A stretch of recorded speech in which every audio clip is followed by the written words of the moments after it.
આંબલીપુરા ગામમાં આજે ગુરુ હરિના હસ્તે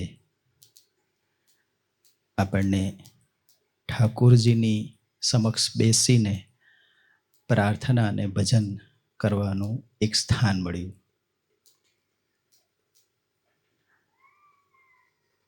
કીર્તન મંડળીએ સરસ કીર્તનો આપણને સંભળાવ્યા. કીર્તનો પણ કેવા અદ્ભુત કે સાંભળતા સાંભળતા આપણો સ્વાધ્યાય થાય, ભગવાન અને સંતના મહિમામાં ડૂબાય. છેલ્લું જે કીર્તન ગાયું એના શબ્દો હતા કે કરજે અનુગ્રહ કે તારો જ રહું.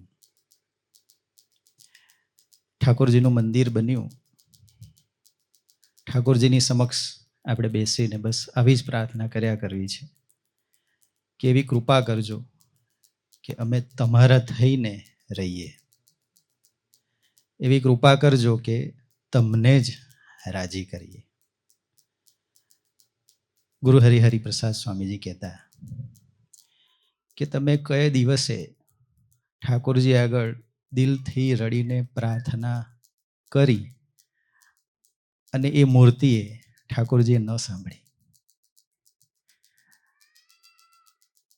ઘર મંદિરમાં કે પ્રાર્થના મંદિરમાં મૂર્તિ સમક્ષ જ્યારે આપણે નિહાળીએ, દર્શન કરીએ, ત્યારે એમાં જો પ્રગટ પુરુષના દર્શન કરીએ, એ મૂર્તિમાં પ્રભુ જોઈ રહ્યા છે, એ મૂર્તિમાં પ્રભુ જમી રહ્યા છે.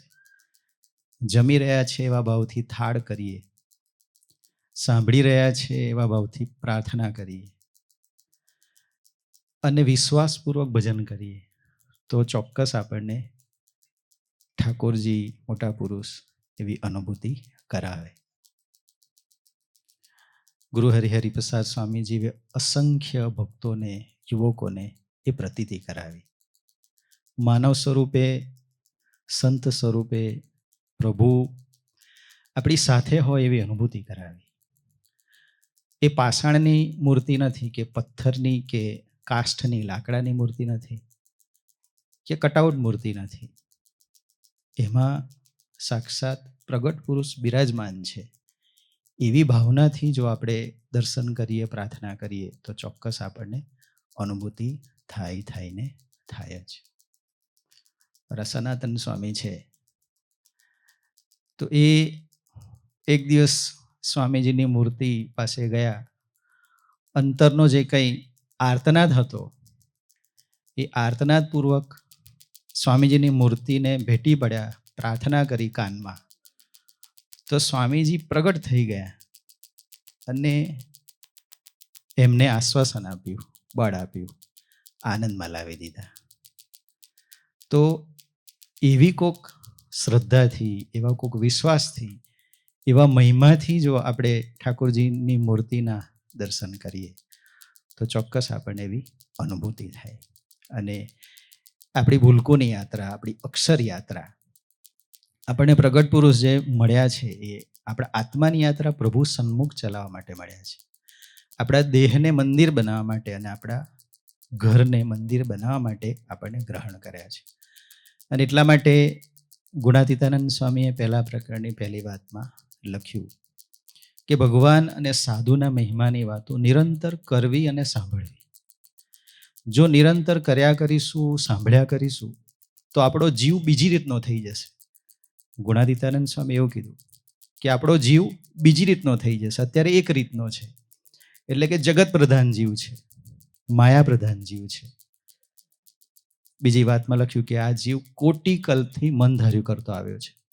એટલે એક પ્રકારનો છે કોટિકલ્પથી. પણ જો ઠાકોરજી સમક્ષ બેસીને આપણી યાત્રા કરીશું, ચિંતન સ્વામી જેવા ભગવદી સંતનો સમાગમ કરીશું, સમાજમાં એવા અદ્ભુત ભક્તો, એકાંતિક ભક્તો છે, એવા ભક્તોનો સમાગમ કરીશું, ગુરુ હરિને પ્રાર્થના કરીશું તો ચોક્કસ આપણને એ બીજી રીતના બનાવી દેશે.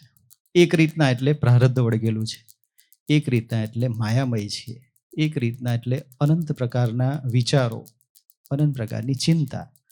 પણ જ્યારે ભગવાન અને સંતની વાત સાંભળે, સમાગમ કરે, ખુલ્લા દિલનો સંબંધ રાખે, નિષ્કપટ ભાવે વર્તે, ત્યારે જીવ બીજી રીતનો થઈ જાય. અને જીવ બીજી રીતનો થઈ જાય એટલે એના હૈયાને વિશે ભક્તિ પ્રગટે. જીવ બીજી રીતનો થઈ જાય એટલે એનું અંતર શુદ્ધ થાય. જીવ બીજી રીતનો થઈ જાય એટલે એને શુભ વિચારની સરવાણીઓ વહે.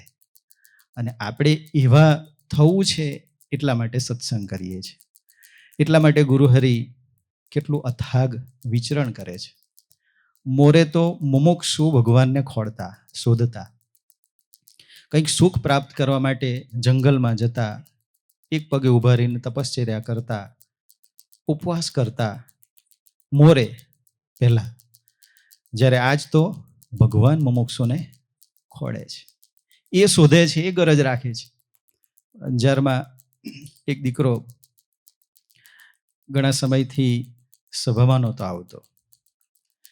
એક દિવસ ગુરુહરિ, ગયા વર્ષની જ વાત છે, વિચરણ કરતા હતા, પધરામણી કરતા હતા, અને ચોકડી આગળ ગુરુહરિની ગાડી ઊભી રહી. અને એ દીકરાને ખબર જ નહોતી કે મારી બાજુમાં જે ગાડી ઊભી છે એમાં કોઈ સંત છે, સંતો બેઠા છે. એક યોગાનો યોગ, એ પણ આવીને ઊભો રહ્યો. જેવું ગુરુહરિ બાજુ જોયું, ગુરુહરિએ કાચ ખોલ્યો અને કીધું કે આપણે સભામાં જવાનું. હા, બસ આટલું એના તરફ દ્રષ્ટિ કરી અને બોલ્યા. ત્યાં એ દીકરાને સાક્ષી ભેદાઈ ગયો, એને મનાઈ ગયું એમ કે મને કોઈ કીધું નથી, હું આળસુ થઈ ગયો હતો, મન નહોતું થતું સભામાં જવાનું, પણ પ્રભુ સ્વામીજીએ મને સામેથી કીધું. બસ આટલી વાત એના અંતરને સ્પર્શી ગઈ. તો આવા પુરુષો આપણું આવું જતન કરતા હોય છે. હમણાંની જ વાત છે કે આપણે સેવા કરતા હોઈએ, પણ એ સેવા ભગવાનને પહોંચે છે કે કેમ, એ સેવા મારા ઇન્દ્રિયો અંતઃકરણના દેવતાઓ લઈ જાય છે કે કેમ, આપણને ખબર નથી. એટલે ક્યારેક સેવા કરતા હોય અને બે ચાર મુક્તો આપણી પ્રશંસા કરે, ગુણગાન ગાય, તો આપણને ગમે. તો એવી જ રીતે એક મંડળમાં એક યુવકે સેવા સરસ કરી હશે અને એ જોઈ અને એક વડીલ આવ્યા અને યુવકને કીધું કે બહુ સરસ તમે સેવા કરી, બહુ સરસ સેવા કરી. એને ગમ્યું યુવકને. પછી સભા પૂરી થઈ, ઘરે ગયા ત્યાં સુધી એને એ વિચાર મનમાં આવ્યા કરે. બધે 41માં ભગવાન સ્વામીને કીધું ને કે આપણે જે સેવા કરીએ એ સેવા પછી કોઈ પ્રશંસા કરે, એની આપણને અસર થાય, એ ગમે, તો એ સેવાનું પુણ્ય 100% ન મળે. સેવા કરી હોય અને એ સેવાનો યશ બીજાને જાય તો આપણને ન ગમે, તો એ સેવાનું પુણ્ય આપણને ન મળે. એવી રીતે એ યુવક એ વિચારમાં હતો કે સરસ, આજે તો સેવા થઈ ગઈ. પછી રાત્રે ભજન કરીને એ સૂતા. ત્યાં ગુરુ હરિપ્રસાદ સ્વામીજીએ, પ્રભુ સ્વામીજીએ દર્શન આપ્યા. દર્શન આપીને એવું કીધું કે એવું ન માનીશ કે તે સેવા કરી છે. આજે સેવા મળે છે ને એ અમારા સંકલ્પે મળે છે. આજે સેવા કરવાની તક કે નિમિત્ત બનવાની તક છે એ અમારા સંકલ્પે તને મળે છે. ત્યારે દીકરાને અંતરદ્રષ્ટિ થઈ, કેવા પ્રભુ ને કેવા સંત. આપણે એવી જીવંત પ્રણાલિકામાં બેઠા છે કે આપણી પ્રાર્થના આપણે જ્યાં હોઈએ ત્યાં સાંભળનારા પુરુષ બેઠા છે, એ પ્રાર્થનાનો જવાબ આપનારા પુરુષ બેઠા છે. એટલે આપણે ખૂબ નસીબદાર છે. બસ એ પહેલા પ્રકરણની પહેલી વાત પ્રમાણે એવો મહિમા સમજવાનું કારણ તો એવા ભગવદીનો પ્રસંગ છે. બસ એ પ્રસંગ થકી એવા ભગવદી સંતો, એવા એકાંતિક ભગવદી ભક્તોની સાથે જો એવી મૈત્રી થાય, એમનો પ્રસંગ, એમનો સમાગમ થાય, તો જીવ આપણો બીજી રીતનો થઈ જાય. એટલે આજના શુભ અને મંગલકારી દિવસે શ્રી ઠાકોરજીની ભક્તિ કરવાનું એક સ્થાન આપણને મળ્યું છે. આપણે મૂંઝવણમાં હોઈએ, કોઈક પ્રસંગમાં આપણે ગૂંચાયેલા હોઈએ, એવા સમયે આવા સ્થાને જઈ ગુરુહરિ સ્વામીજી, ગુરુહરિ પ્રભુ સ્વામીજીને સંભાળી દિલથી રડીને આર્તનાદપૂર્વક શુદ્ધ ભાવે જો પ્રાર્થના કરીએ તો એ મૂર્તિમાંથી આપણને જવાબ ચોક્કસ મળે. એવી અનુભૂતિ કરવાની તક આપણને મળી છે. ત્યારે આજના શુભ અને મંગલકારી દિવસે કરજે અનુગ્રહ કે તારો જ રહું, બસ બસ એક તું રાજી થા અને હું તો નિમિત્ત માત્ર. એ બે જે સૂત્રો આપે આપ્યા છે, એ સૂત્રો પ્રમાણે અમારું જીવન બને એવા બળ બુદ્ધિ અને શક્તિ એમ સૌને આપો. એ જ આજના શુભ અને મંગલકારી દિવસે પ્રાર્થના. સહજાનંદ સ્વામી મહારાજ.